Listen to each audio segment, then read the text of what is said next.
দাঁতের শিরশির অনুভূতি থেকে আরাম পেতে ডেন্টিস্টরা সেন্সোডাইন ব্যবহারের পরামর্শ দেন। নিরাপদ সড়কসহ 9 দফা দাবিতে মঙ্গলবার সকাল থেকে রাজধানীর বিভিন্ন সড়কে বিক্ষোভ করেছে রাজধানীর বিভিন্ন স্কুল কলেজের শিক্ষার্থীরা।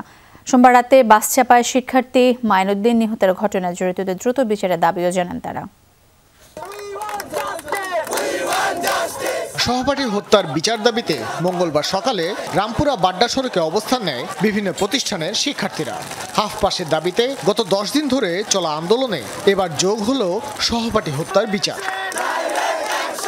কোনো আশ্বাস নয়, এবার বাস্তব পরিস্থিতি দেখেই ঘরে ফিরতে চায় শিক্ষার্থীরা। কেন নটরডেমে স্টুডেন্ট মারা যাওয়ার পর কেন আজকে আমাদের আরেকটা ভাই মারা গেল? আমাদের এটাই কোশ্চেন যে আমরা কেন এইভাবে পদে পদে আমাদের ভাই বোন হারাচ্ছি কেন? আমিও একরামুনিসা গার্লসের আমার ফ্রেন্ড ছিল, আমি কিছু বলার ভাষা পাইতেছি না। এত হয়রানি কেন আমরা ফেস করব? কেন আজকে যে কান্নাকাটি দেখছেন মাইনের আব্বার, এটা আমার আব্বারও হতে পারে, কিন্তু আমার আব্বা যে এটা নিতে পারবে না, কারণ আমি বাপ মায়ের এক ছেলে। কালকে আমার ভাই মারা গেল, এক ভাই, গত সপ্তাহে আরেক ভাই মারা গিয়েছে। আমরা দৃষ্টান্তমূলক শাস্তি এবং সর্বনিম্ন শাস্তি এদের মৃত্যুদণ্ড হিসেবে আমরা দাবি চাই। বাস মালিকদের পক্ষ থেকে প্রাথমিকভাবে শিক্ষার্থীদের দাবি মানা হলেও আন্দোলন চালিয়ে যেতে থাকেন শিক্ষার্থীরা। এখানে আজকে আমার ছোট বোন থাকতে পারতো, এখানে আজকে আমার বাবা থাকতে পারতো।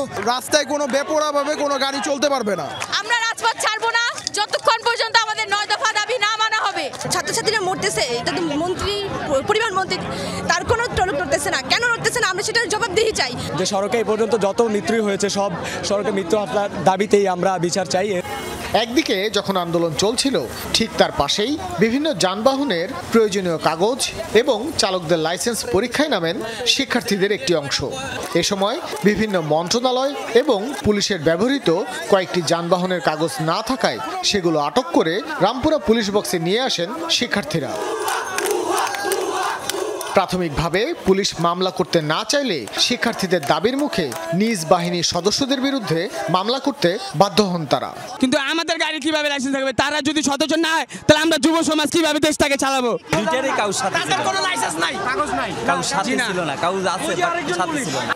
একই রকম আন্দোলন চলে রাজধানীর ধানমন্ডিতেও।